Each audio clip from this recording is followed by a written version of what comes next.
친구가 쓰러졌다는 소식을 듣고 병원에 달려갔을 때 나는 은퇴가 끝이 아니라 시작임을 뼈저리게 느꼈다. 50대 중반 그동안 열심히 달려온 직장 생활을 마무리하고 나면 마치 이제 좀 쉬어도 되겠다는 생각이 듭니다. 회사에서 나올 때 쥐고 나오는 퇴직금 3천만 원, 얼핏 보면 적지 않은 돈이고 이걸로 여유 있게 지낼 수 있을 거라는 막연한 기대도 생깁니다. 그런데 그 여유는 생각보다 훨씬 빨리 깨져버립니다. 건강, 인간관계, 그리고 예상치 못한 소비가 은퇴 후 삶을 송두리째 흔들기 때문입니다. 50대 어 씨는 오랫동안 공기업에서 일하다 정년보다 조금 일찍 퇴직했습니다. 이제는 좀 나를 위한 삶을 살고 싶다며 퇴직금을 들고 여행부터 시작했죠. 그러나 몇 개월 뒤 위장의 통증을 느끼고 병원을 찾았을 때 이미 소화기암 3기라는 진단을 받았습니다. 젊을 땐 건강검진도 거르고 일에만 매달려 살아온 탓에 병이 얼마나 진행됐는지도 몰랐던 겁니다. 어 씨는 퇴직금 대부분을 치료비로 쓰고 가족에게도 경제적 부담을 안겨주었습니다. 그 돈으로 차라리 건강검진을 제대로 받을 걸 그랬어요 라는 말이 아직도 귓가에 맴돕니다. 비슷한 시기 B 씨는 친구들과 골프 모임, 여행, 등산 모임을 다니며 인생 2막을 즐기고 있었습니다. 처음엔 좋았지만 점차 소외감과 갈등이 생겼습니다. 경제력이 조금씩 다른 친구들 사이에선 술값, 회비 같은 사소한 문제도 감정의 골이 되었습니다. 특히 자신은 일을 그만뒀는데 여전히 수입이 있는 친구들과의 차이에서 오는 자존심 상함은 깊은 상처로 남았죠. 결국 B 씨는 한 친구와 크게 다투고 모임을 끊었고 은퇴 이후 오히려 고립감을 더 크게 느끼게 되었습니다. 그는 말합니다. 일터에서는 경쟁이 있었지만 인간관계는 명확했어요. 그런데 은퇴하니 기준이 없어졌어요. 또 다른 C 씨는 조금 다릅니다. 그는 퇴직 후 곧바로 작은 가게를 시작했습니다.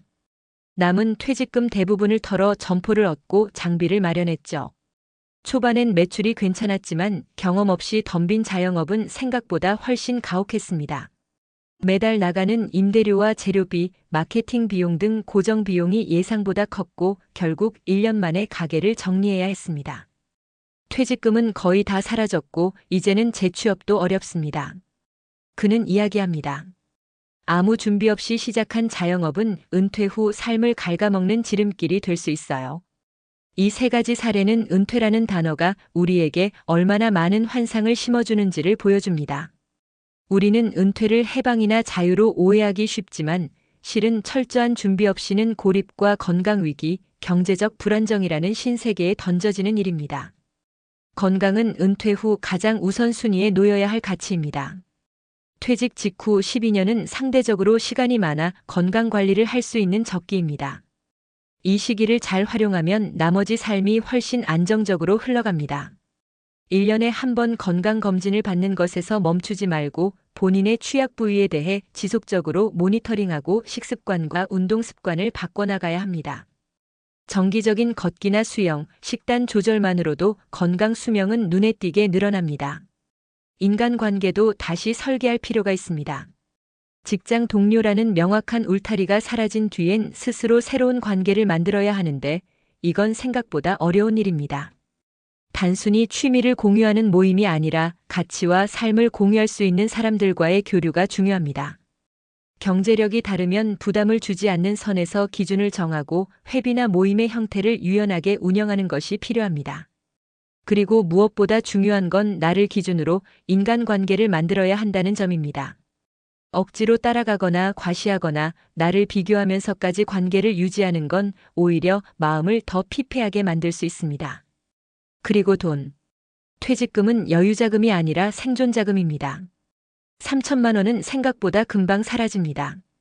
생활비로만 써도 1년에 수백만 원씩 빠져나가고 건강이나 위급 상황을 대비하지 않으면 하루아침에 0원이 되는 경우도 많습니다. 특히 자영업처럼 초기 비용이 큰 일에 모든 돈을 투자하기 전엔 철저한 시장 조사와 실전 경험이 꼭 필요합니다. 창업보다는 소득 다변화 관점에서 접근하는 것이 좋습니다.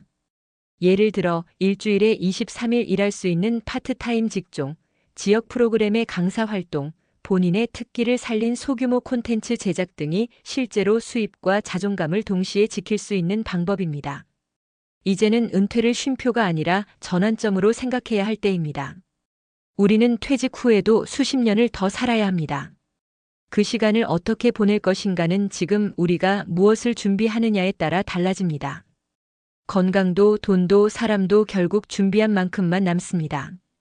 혹시 지금 당신 곁에도 퇴직금을 손에 쥐고 어디서부터 시작해야 할지 몰라 막막해하는 친구가 있지 않나요? 또는 당신이 그 주인공은 아닌가요? 오늘부터라도 준비를 시작하세요.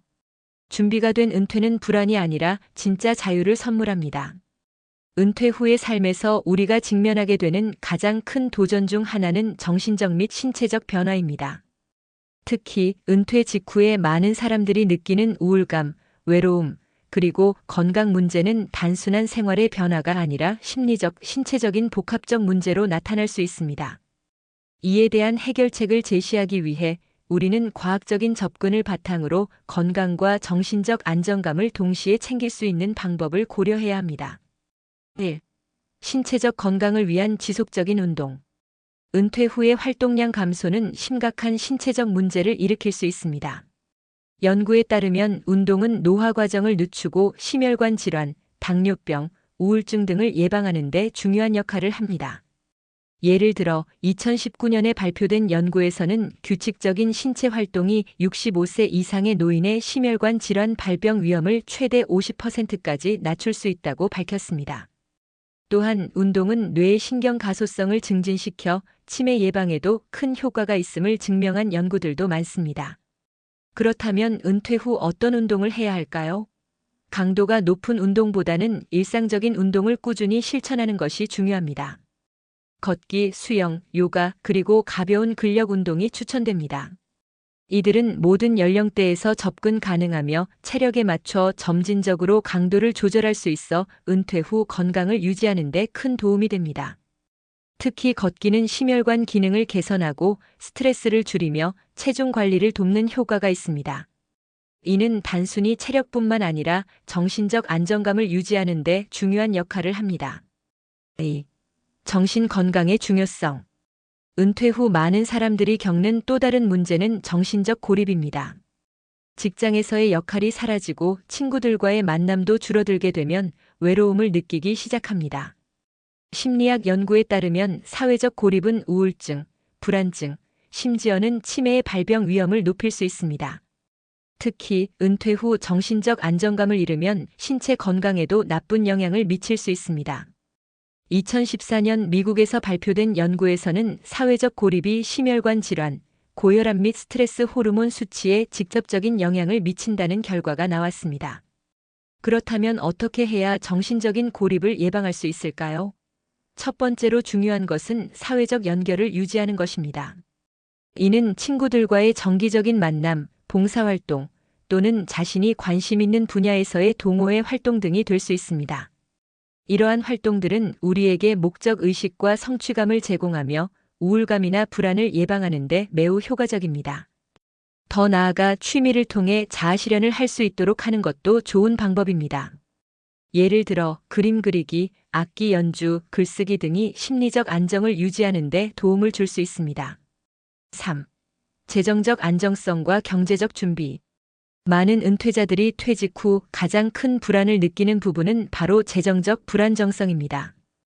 퇴직금을 어떻게 관리할지, 고정적인 수입이 없어진 상황에서 생활비를 어떻게 조정할지에 대한 고민이 큽니다. 이 문제를 해결하기 위해서는 철저한 재정 계획이 필요합니다. 퇴직금은 몇 년 동안의 생활비와 예상치 못한 의료비 등을 커버하기 위한 안전망이어야 하며 이를 잘 관리해야 합니다.